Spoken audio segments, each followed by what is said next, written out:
Và đây là video bắt âm Robin, TonyRobbins. Every time you assemble Terry say, my sexy in here, and the sexy in back, my soft you in doing And I'm not exaggerating. I do weekends. I do in the mornings. But I'm into immersion. Motion, How'd you learn best language? language. You didn't learn it by just learning principles. You got in it and you did it so often that it became real. And the bottom line of why I'm here, besides being crazy mofo, is that I'm really in a position. I'm not here to motivate you, obviously. You don't need that. And a lot of times that's what people think I do. And it's the furthest thing from it. What happens though is people say to me, well, I don't need any motivation. And I say, well, that's interesting. That's not what I do. I'm the why guy. I don't know why you do what you do. What is your motive for action? What is it that drives you in your life today? Not 10 years ago, or you're running the same path. Because I believe that the invisible force of internal drive activated is the most important thing in the world. I'm here because I believe emotion is the force of life. All of us here have great minds. You know, most of us here have great minds. Right? I don't know if I'm in the category, but we all know how to think. And with our minds, we can rationalize anything, we can make anything happen. We can, I agree with what was described a few days ago, but this idea that people work in their self-interest, but we all know that that's bullshit at times. You don't work in your self-interest all the time.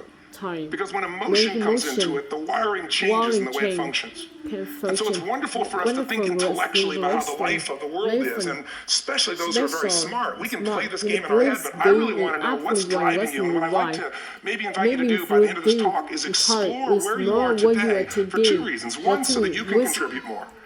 And two, so that hopefully we can not just understand other people more, but maybe appreciate them more and create the kinds of connections that can stop some of the challenges that we face in our society today. They're only going to get magnified by the very technology that's connecting us, because it's making us intersect. And that intersection doesn't always create the view of everybody now understands everybody and everybody appreciates everybody. So I've had an obsession basically for 30 years. And that obsession has been what makes the difference in the quality of people's lives. What makes the difference in their performance, because that's what I got hired to do. I got to produce the result now. That's what I've done for 30 years. I get the phone call when the athlete is burning down on national television and they were ahead by 5 strokes and now they can't get back on the course. And I got to do something right now to get the result and nothing matters. I get the phone call when the child is going to commit suicide and I got to do something right now. And in 29 years, I'm very grateful to tell you I've never lost more than 29 years. It doesn't mean I won't someday, but I haven't done it. And the reason is an understanding of these human needs I want to talk to you about. So when I get those calls about performance, that's one thing, like how do you make a change?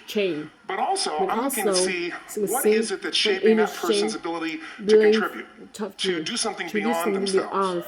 So maybe the real question is, you know, I look at life and say there's 2 master lessons. One is there's the science of achievement, which almost everyone in this room has mastered to an amazing extent. That's how do you take the invisible and make it visible, right? How do you take what you dream about and make it happen, whether it be your business, your contribution to society, money, whatever it is for you, your body, your family. But the other lesson of life that is rarely mastered is the art of fulfillment. Because science is easy, right? We know the rules. You write the code, you follow the, and you get the result. Once you know the game, you just, you up the ante, don't you?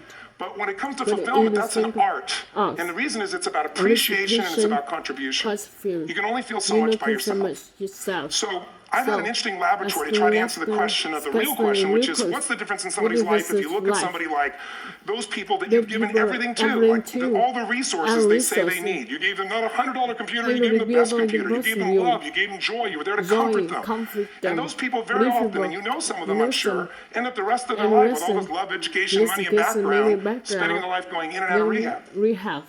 And then you meet people that have been through ultimate pain, psychologically, sexually, spiritually, emotionally abused, and not always, but often they become some of the people that contribute the most to society.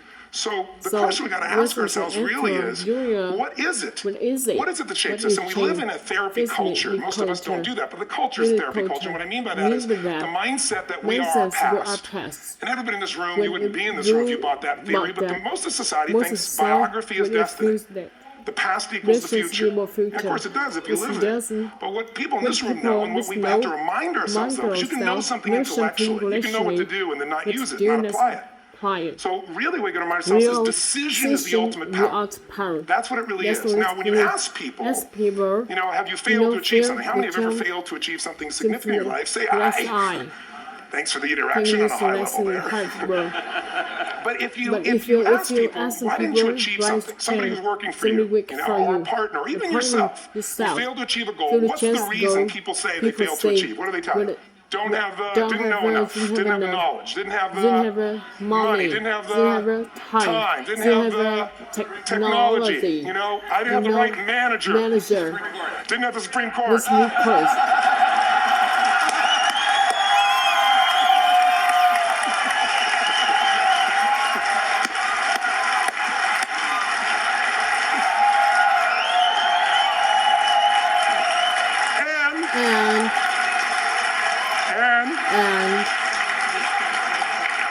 What do all those, including the Supreme Court, have in common?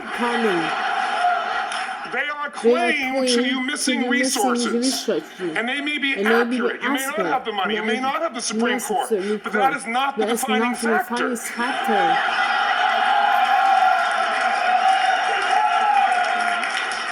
And you correct me if I'm wrong.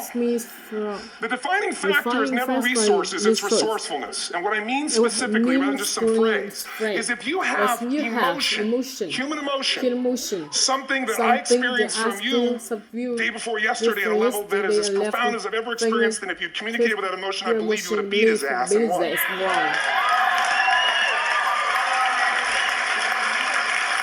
But how easy for me to tell him what he should do. Idiot, Robbins. But I know when we watched the debate at that time, there were emotions that blocked people's ability to get this man's intellect and capacity and the way they came across to some people in that day. Because I know people that wanted to vote in your direction and didn't, and I was upset.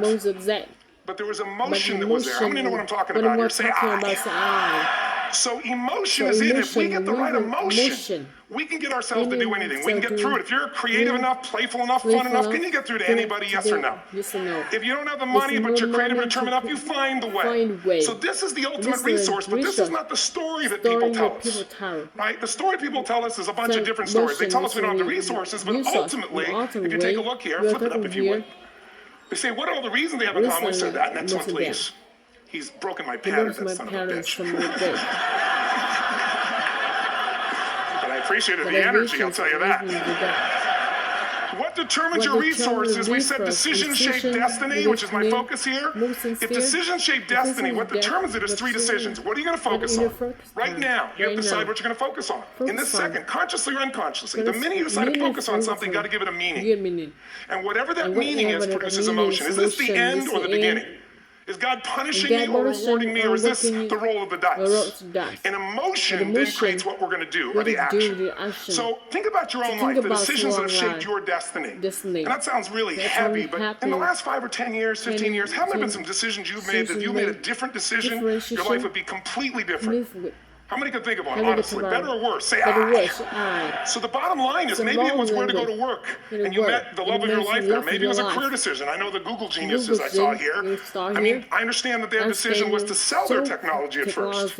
What if they made that decision versus to build their own culture? How would the world be different? How would their lives be different? Their impact. The history of our world is these decisions. When a woman stands up and says, no, I won't go to the back of the bus, she didn't just affect her life. That decision shaped our culture.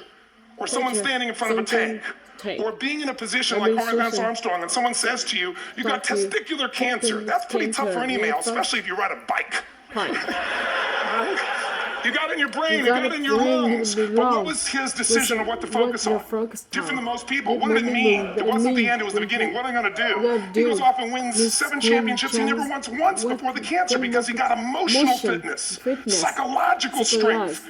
That's the difference in human beings that I've seen of the 3 million I've been around. Because that's my lab. I've had 3 million people from 80 different countries that I've had a chance to interact with over the last 29 years. And after a while, patterns become obvious. You see that South America and Africa may be connected in a certain way, right? Other people say, oh, that sounds ridiculous. It's simple. So, what shaped Lance? What shapes you? 2 invisible forces. Very quickly. 1, state. We all have had times. Have you had a time you did something and after you did it, you thought to yourself, I can't believe I said that. I can't believe I did that. That was so stupid. Who's been there? Say aye. Have you ever done something after you did it? That was me. That's me. Right?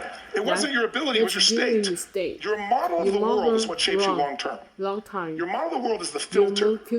That's what's shaping us. That's what makes people make decisions. We want to influence somebody, we got to know what already influences them. And it's made up of 3 parts, I believe. First, what's your target? What are you after? Which I believe it's not your desires. You need your desires and goals. How many of you got a goal, desire, and thought?